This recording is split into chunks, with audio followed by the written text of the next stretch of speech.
Assalamualaikum warahmatullahi wabarakatuh. Senang sekali kembali bersua dengan sahabat podcast Kemangi dimanapun Anda berada. Kembali saya Yasin Alibi dari Studio Podcast Kantor Kementerian Agama Kabupaten Banyuwangi menjumpai Anda, dan tentu ini merupakan perjumpaan pertama di tahun 2024. Dan sahabat podcast Kemangi, di studio sudah hadir narasumber yang sudah tidak asing tentunya. Beliau adalah Bapak Haji Zainal Abidin, Kepala Seksi Penyelenggara Haji dan Umroh Kantor Kementerian Agama Kabupaten Banyuwangi. Langsung saya akan sapa beliau. Assalamualaikum Pak Haji. Waalaikumsalam. Assalamualaikum Pak Yasin. Waalaikumsalam warahmatullahi wabarakatuh. Sahabat Kemangi semuanya. Masya Allah. Sehat Pak Haji ya? Semoga semuanya sehat selalu. Amin. Ya Allah. Barakallah. Dan tentu Pak Haji, ini hal yang ditunggu-tunggu para sahabat podcast Kemangi di Banyuwangi terutama terkait dengan ini Pak Haji. Kita saat ini kita akan membahas tentang hal baru apa yang terdapat di dalam penyelenggaraan ibadah haji Indonesia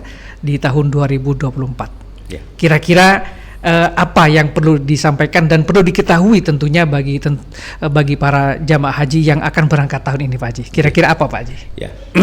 Kita mulai dari kuota dulu ya Pak Yasin. Kuota, ya. Siap.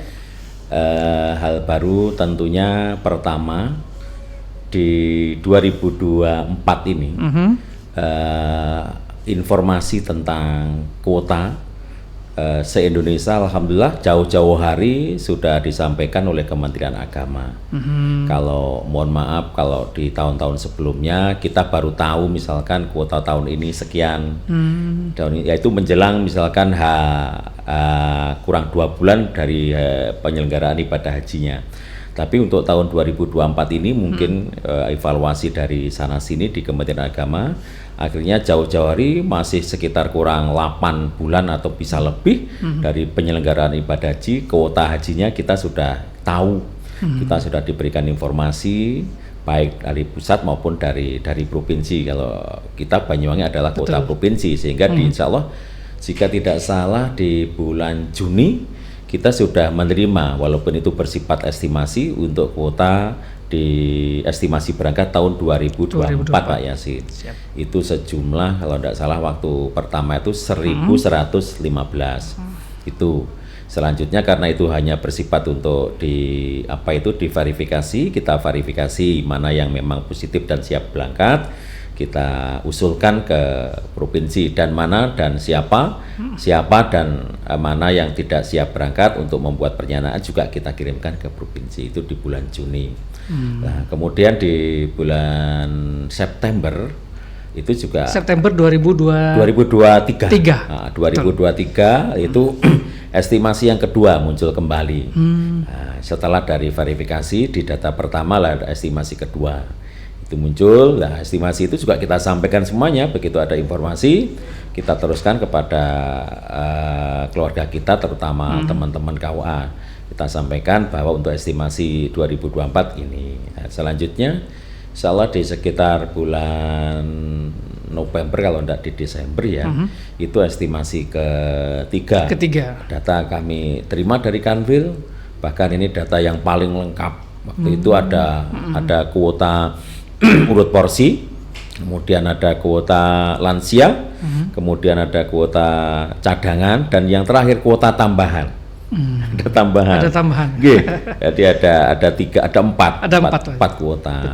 Nah, terus menjelang turunnya regulasi tentang pembayaran pelunasan BP melalui Kepres di Kepres nomor 6 2024 dan Kepdirjen 83 muncul data yang terakhir, yaitu data estimasi yang keempat.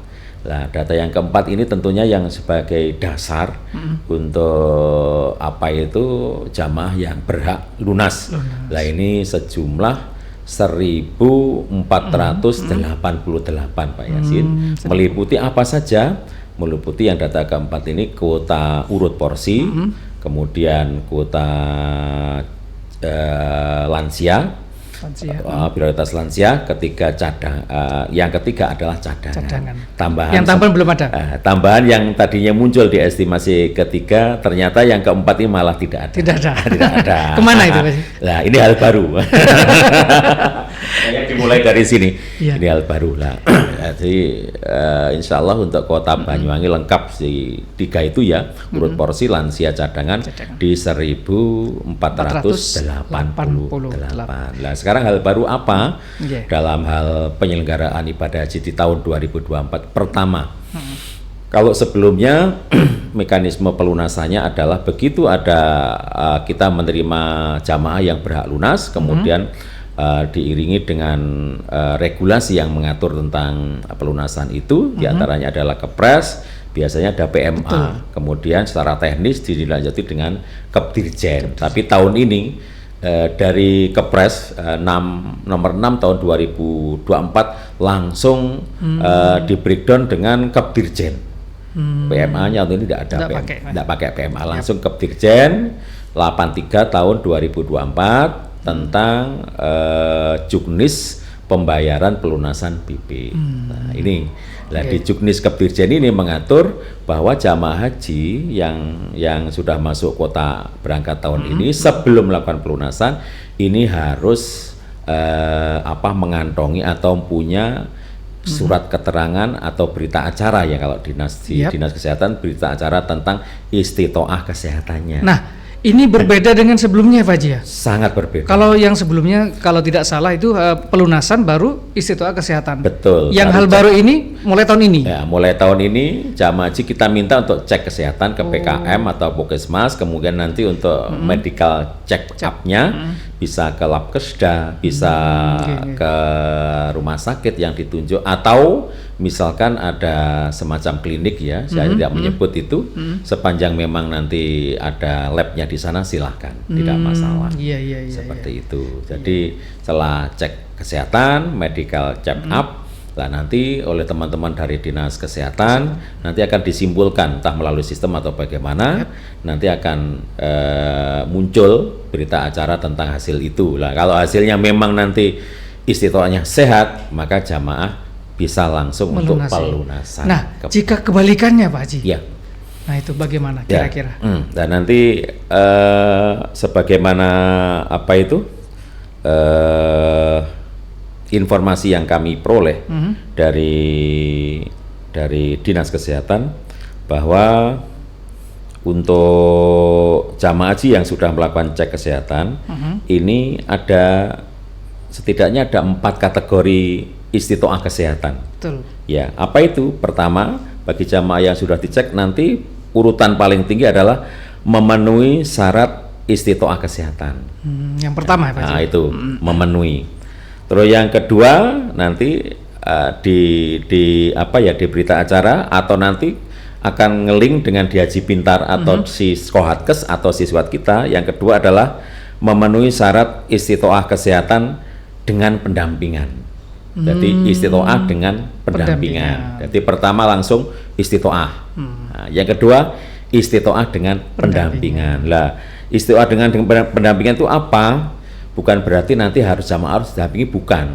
Tetapi istitoah dengan pendampingan itu adalah jamaah haji yang memerlukan pendampingan, baik itu satu obat dan alat kesehatan. Itu gitu ya. Bukan pendamping orang gitu ya. Ya, bisa orang, bisa alat atau obat. Yang kedua, istitoah dengan pendampingan itu apa? Jamaah haji yang memerlukan pendampingan orang lain. Itu siapa? Adalah jamaah haji yang memerlukan bantuan orang lain dalam aktivitas sehari-hari. Seperti itu. Sehingga kategori istitoah itu ada. Itu yang kedua ya. Kemudian yang ketiga apa? Tidak memenuhi syarat istitoah kesehatan haji sementara. Dan nanti di Haji Pintar akan berbunyi istitoahnya adalah istitoah sementara. Lah, penjelasan istitoah sementara itu yang bagaimana? Istitoah sementara adalah jamaah haji itu nanti harus dia tidak bisa melunasi pembayaran BP-nya. Kalau ya kategori yang pertama dan kedua bisa. Nah, langsung. Jadi yang status istitoah, yang kedua istitoah dengan pendampingan bisa langsung melunasi. Yang ketiga ini tidak bisa. Yang ketiga ini yang sementara ini ini belum bisa melunasi. Nah ini nanti jika di treatment karena ada sesuatu hal, baik itu dengan terapi atau obat, lah nanti jika misalkan di treatment kemudian dicek kembali kok ada perubahan, hasilnya sehat, maka nanti akan muncul status apakah itu nanti langsung istiqoah atau istiqoah dengan pendampingan. Lah itu nanti jamaah yang kategori yang ketiga nanti baru bisa melunasi di tahap 2. Di tahap 2. Betul. Gitu. Seperti itu. Dan kategori yang terakhir adalah tidak bisa atau tidak memenuhi istiqoah. Nah, yang terakhir yang keempat ini otomatis karena tidak memenuhi standar istiqoah dari kesehatan, berarti tidak bisa melunasi, Pak Haji. Betul, tidak bisa melunasi. Artinya dia kan tertunda keberangkatannya gitu, Pak Haji. Kita sudah bentuk ya tim untuk untuk pendampingan kesehatan ini terdiri dari tokoh masyarakat, Kemenak dan Dinas Kesehatan yang tujuannya adalah memberikan sosialisasi dan memberikan edukasi terutama kepada jamaah yang kebetulan tidak bisa memenuhi istiqoah kesehatan. Nah, terus nanti solusinya bagaimana bagi jamaah yang sementara belum bisa memenuhi istiqoah kesehatan? Satu, itu nanti bisa dilimpahkan. Ya, artinya dilimpahkan kepada ahli waris. Gitu. Terus nanti bagaimana teknisnya? Nanti Dinas Kesehatan melalui dokter di rumah sakit umum daerah memberikan keterangan sakit permanen. Sakit permanen. Atas dasar itu porsi hajinya bisa dilimpahkan kepada ahli waris. Nah, kalau ahli warisnya tidak ada yang mau menerima pelimpahan Pak Yasir, lah nanti bisa dibatalkan biaya pendaftaran secara awalnya. Boleh dijelaskan sedikit Pak Haji tentang ahli waris ini, kira-kira yang siapa saja bisa membadali lah gitu. Jadi sesuai di Kepdirjen nomor 130 tahun 2020, siapa saja jika yang sakit itu adalah bapak orang tua, maka bisa diwariskan kepada istri. Jika belum daftar, Pak Haji. Jika belum daftar. Nah, jika keduanya sudah daftar tapi maka bisa diwariskan kepada anak kandung. Gitu. Ya. Terus jika anak semuanya sudah daftar atau tidak punya anak, bisa diwariskan kepada saudara kandung. Itu paling akhir sudah Pak Haji ya. Seperti itu. Apakah bisa dilimpahkan atau diwariskan kepada cucu? Sementara di aturan masih belum membolehkan Pak Yasir. Baik Pak Haji. Dan itu mungkin terkait dengan ini Pak Haji ya, yang selama ini mungkin orang juga bertanya-tanya, jamaah juga sering bertanya di PTSP terkait adanya kemarin juga tidak adanya penggabungan dan pendampingan jamaah Pak Haji. Ini juga menjadi persoalan tersendiri tentunya bagi para jamaah lansia. Tahun ini ada perubahan Pak Haji kira-kira? Alhamdulillah, ini yang saya maksud juga hal baru di tahun 2024 ini.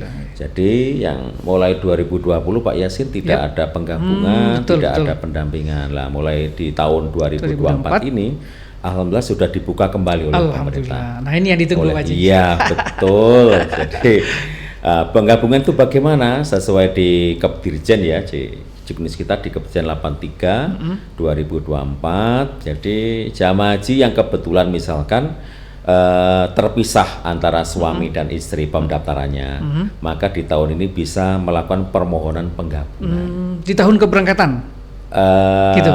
Dengan persyaratan begini Pak Yasin, misalkan pertama yang jelas nanti yang digabung itu sudah harus masuk kuota tahun ini. Gitu. Itu persyaratan utamanya. Jadi yang digabung, misalkan apakah yang suami itu daftar lebih dulu, maka nanti suami bisa mengajukan permohonan penggabungan dengan istrinya. Yang jelas istri harus sudah punya porsi. Gitu. Nah, porsinya kira-kira berapa tahun dari tahun keberangkatan berjalan ini? 5 tahun. 5 tahun sudah 5 tahun dari tahun keberangkatan ini. Nah, misalkan jika ini adalah 2024, maka ditarik mundur 5 tahun, 2019. Nah, ini batas maksimal atau minimal ya? Kalau seperti ini. Mungkin batas minimal ya. Batas minimal adalah 13 Mei 2019 Pak. 13 Mei 2019. Itu pendaftaran itu Pak Haji? Ya. Kalau selebihnya tidak bisa? Tidak bisa. Katakanlah 13,5 ada? Ya itu nggak bisa, nggak bisa. Apalagi 14 Harus Mei. pas. Pas. Harus pas, tidak boleh kurang, tidak boleh lebih. Betul. Iya. Itu Pak Yasin. Iya. Nah, jadi harus itu. Jadi yang digabung itu harus sudah punya nomor porsi atau porsi keberangkatan tahun ini. Tahun ini. Betul. Iya, Baru bisa mengajukan permohonan penggabungan. Nah, jika itu suami istri maka istrinya minimal sudah harus terdaftar 13 Mei 2019. Dan syarat-syarat yang lain yang relevan. Apa itu? Jika penggabungan itu suami istri, maka persyaratan yang relevan adalah buku nikah atau kutipan akta nikah. Oh gitu. Ya. Kalau yang lainnya Pak Haji misalkan? Nah, yang lain misalkan harus ada KTP baik suami dan istri. Yang kedua kartu keluarga suami dan istri. Jika misalkan ini belum KTP elektronik atau KK yang barcode, Betul. maka harus di legalisir dan stempel basah.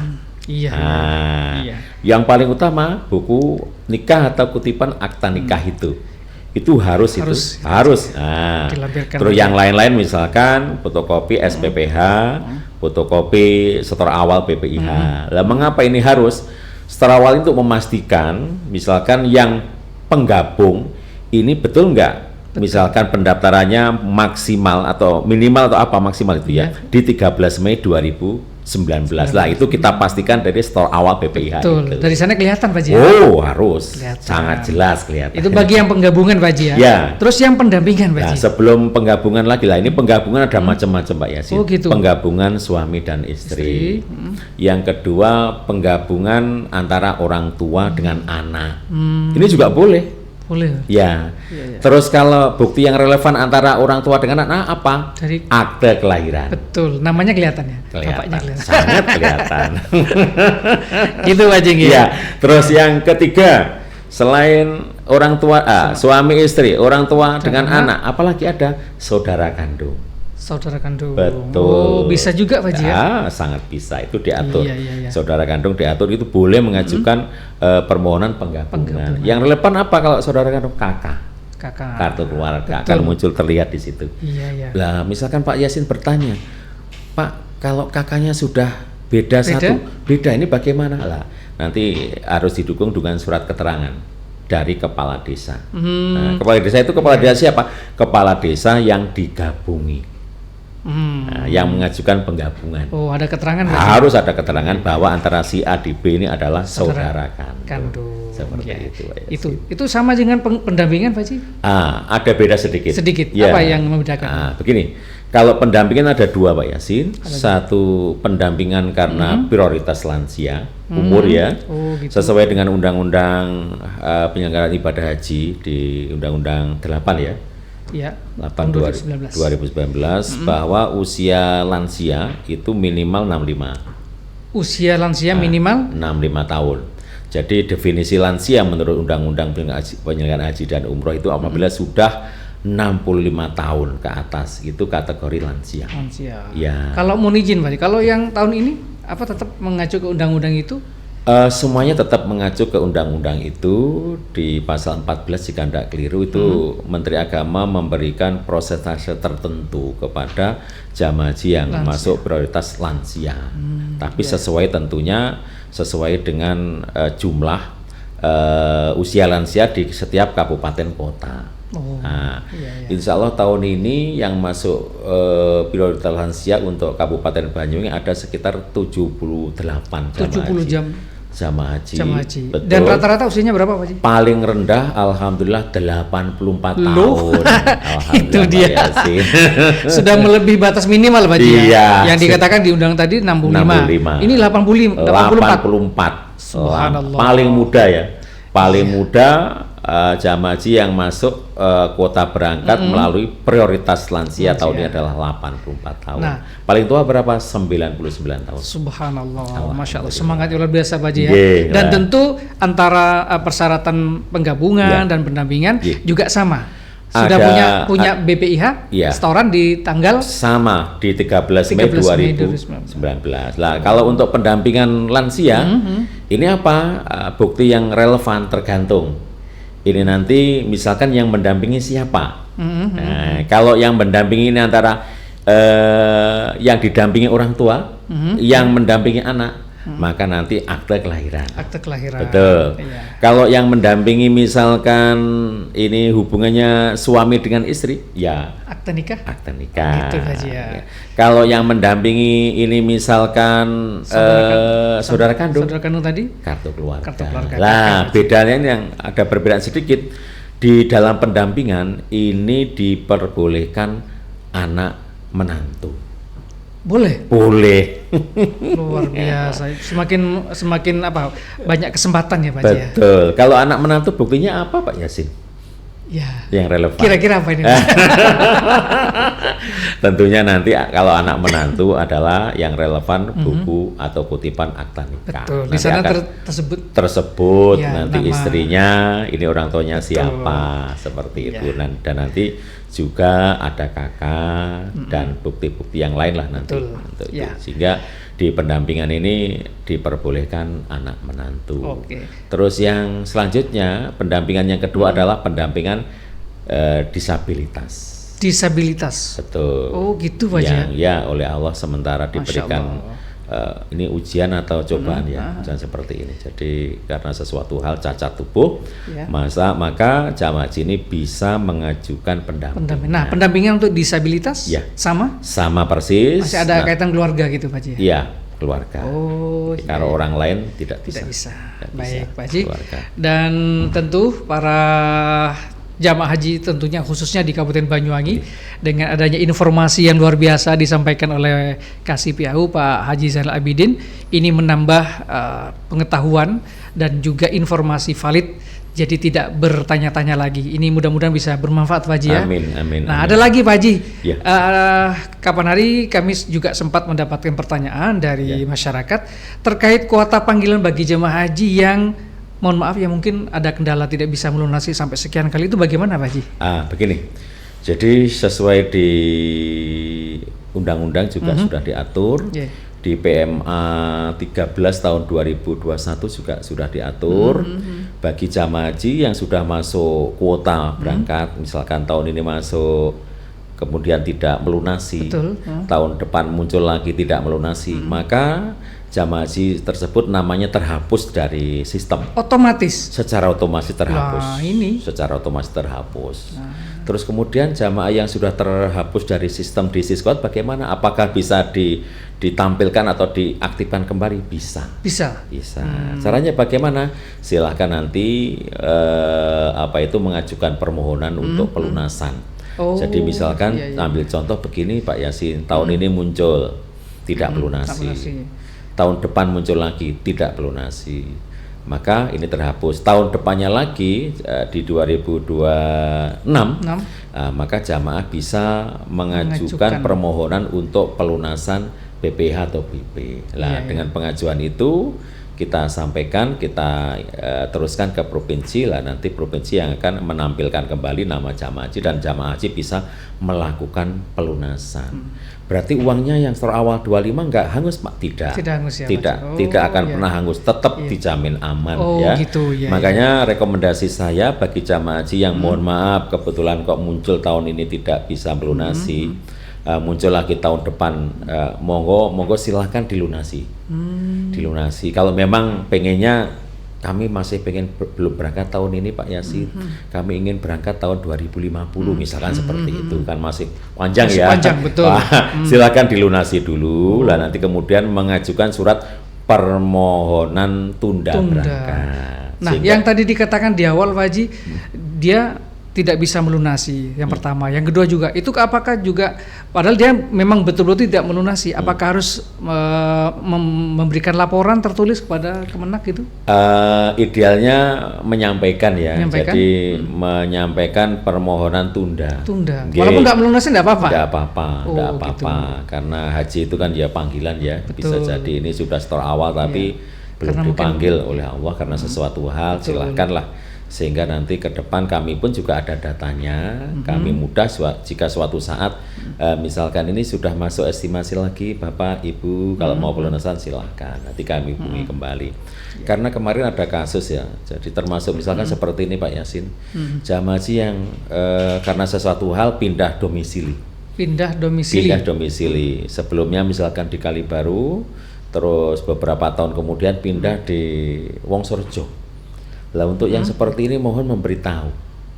Kemana Pak Haji? Ke Kementerian Agama melalui seksi PHU. Tahun kemarin ada sedikit, kelihatannya satu ya. Itu misalkan tidak melapor begitu, apa dampaknya Pak Haji? Dampaknya begini, jika misalkan teman-teman di KUA atau teman-teman di bawah ada informasi misalkan estimasi berangkat seperti tahun ini, dihubungi tetap di Kalibaru tidak ketemu orangnya. Oh gitu ya. Sampaikan oleh teman-teman KUA ini orangnya tidak ada Pak. Lah ternyata orangnya sudah pindah ke Wongsorejo. Oh gitu Pak. Nggak memberitahu. Lah tiba-tiba pasca pemberangkatan datang ke sini. Datang ke sini. Ada satu jamaah kemarin. Tapi alhamdulillah hari ini tahun ini saya melihat kemarin ketika acara di aula dan kemarin ketika di seksi beliau datang ke kita untuk mengajukan permohonan karena nama di data sekarang tidak muncul karena dia posisinya di bukan karena sudah 2 kali tidak melunasi. Batas maksimal Pak Haji. Betul. Sehingga tahun ini kita minta untuk mengajukan permohonan untuk pelunasan dan nanti kita usulkan ke provinsi. Ini yang perlu diketahui tentu oleh para jamaah Pak Haji ya. Karena kita tahu tadi bahwa berangkat haji itu kan sebuah panggilan. Jadi mungkin ketika dia dipanggil tahun ini harusnya melunasi dan berangkat karena ada satu hal, mungkin kendala dana dan lain sebagainya Pak Haji.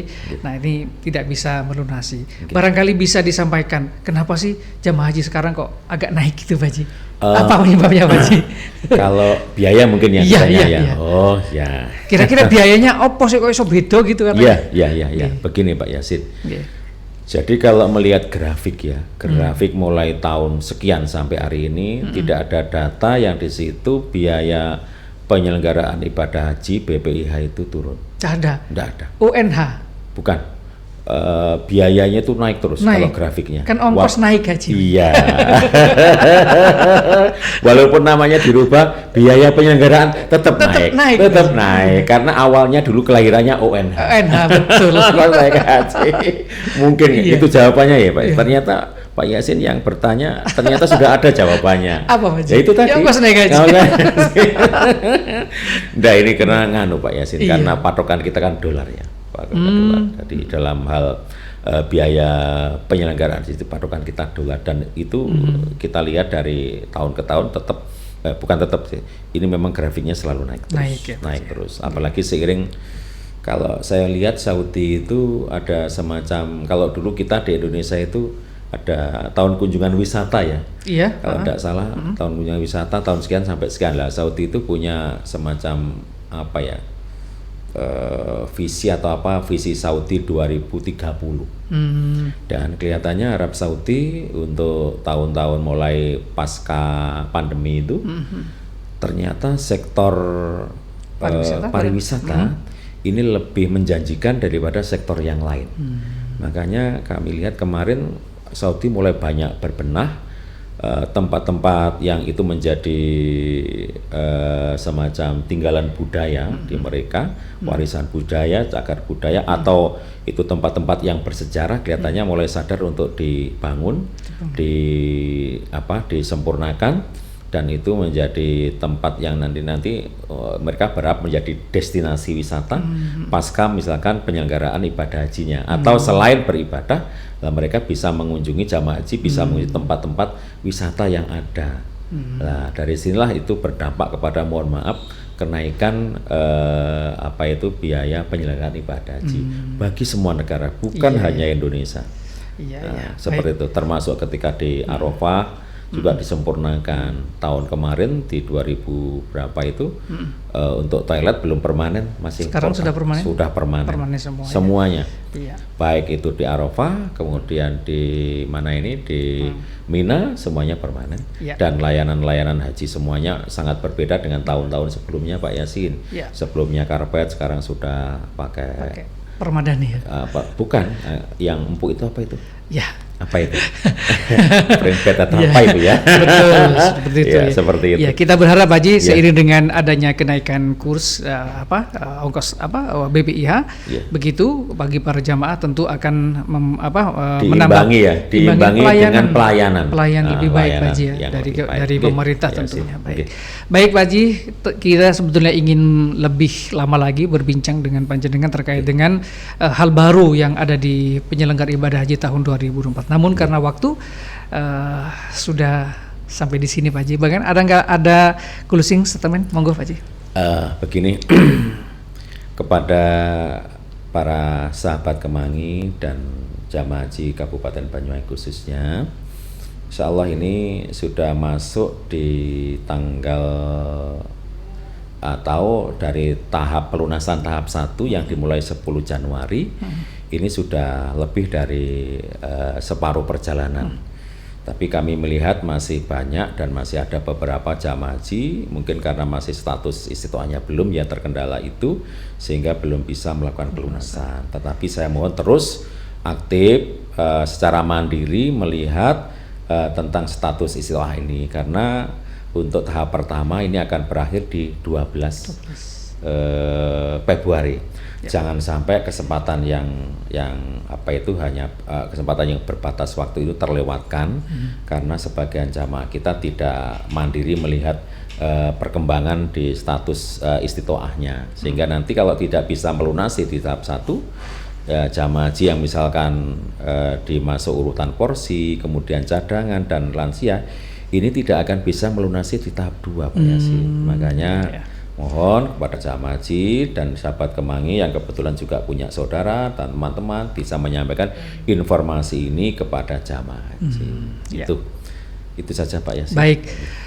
Terima kasih Pak Haji Zainal SAG MAG Kasih PHU Kantor Kementerian Agama Kabupaten Banyuwangi yang telah berbincang luar biasa tentang hal baru yang perlu diketahui dalam penyelenggaraan ibadah haji tahun 2024. Mudah-mudahan apa yang disampaikan oleh beliau tadi bisa menambah wawasan dan pengetahuan dan juga persiapan-persiapan yang segera harus dilaksanakan oleh jamaah haji khususnya Kabupaten Banyuwangi yang akan berangkat di tahun 2024. Terima kasih Pak Haji atas kehadirannya, dan insya Allah kita akan sambung kembali di lain waktu. Begitu Pak Haji. Terima kasih, dan juga terima kasih para sahabat podcast Kemangi dimanapun Anda berada yang terus panteng bersama kami.